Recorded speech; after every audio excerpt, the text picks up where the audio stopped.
नगरपालिका चुनाव में बसपा उम्मीदवार अरशद जमाल की गाड़ी क्या सीज हुई, इनके ऊपर काले बादल ही मंडराने लगे। ऊपर से इन्होंने अधिकारियों के खिलाफ जो बयानबाजी की, इसको देखते हुए इनको माफीनामा भी मांगना पड़ा। हालांकि 4 पहिया से 2 पहिया पर आ चुके अरशद जमाल अब गाहे बगाहे अधिकारियों से माफ़ी मांगते फिर रहे हैं। इस बीच उन्होंने बताया कि कल जो हमने भाजपा के खिलाफ जो बयान जारी किया और अधिकारियों पर जो बोला, उसको लेकर अधिकारी खासे नाराज हैं और खासे नाराज अधिकारियों से पंगा कौन ले, क्योंकि इसके बाद तो फिर काले बादल के ग्रहण लग जाते हैं। बहरहाल अरशद जमाल ने तुरंत ही बैक टू पवेलियन आना ठीक समझा और अधिकारियों से अपने कहे शब्दों को वापस लिया और माफ़ी मांगते हुए उन्होंने जो कहा उसको ज़रा सुने आप।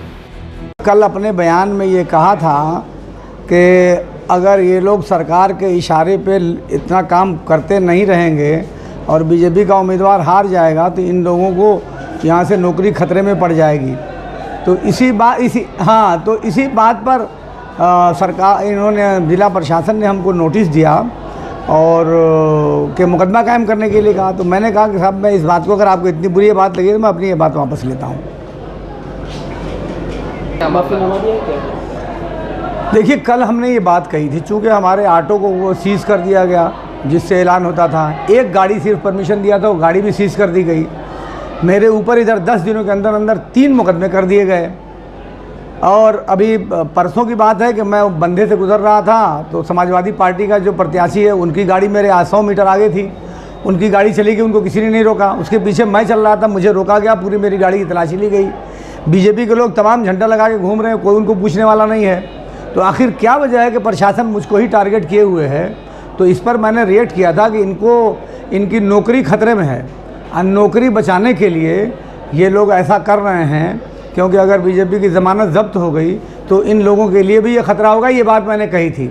तो प्रशासन ने मुझे इस बात के लिए नोटिस दे दिया आज कि क्यों ना आपके खिलाफ मुकदमा किया जाए, फलां किया जाए, ढिकां किया जाए। तो जाहिर सी बात है कि मैं कितने मुकदमे में उलझूंगा।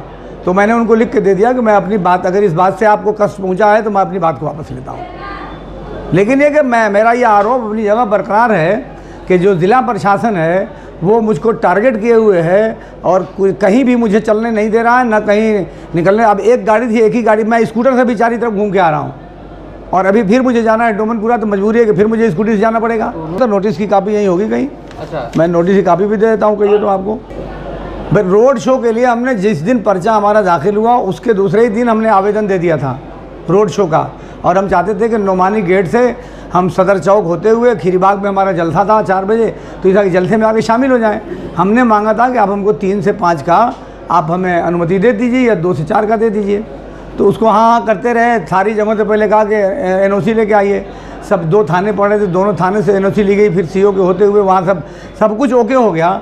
तो आज क्या नाम है, सिटी मजिस्ट्रेट साहब ने कह दिया कि नहीं, आपको 2 से 4 नहीं मिलेगा। हमने बहुत पूछा कि आखिर कारण क्या है कि 2 से 4 आप नहीं देंगे। क्योंकि नहीं, 12 से 2 लेना हो तो ले लीजिए। अब बताइए कि 12 से 2 बजे के बीच में हम निकलेंगे तो इतनी कड़ी धूप है, इतनी सख्त धूप है और उतनी दूर पैदल चलना, ये कितनी दुश्वारी होती।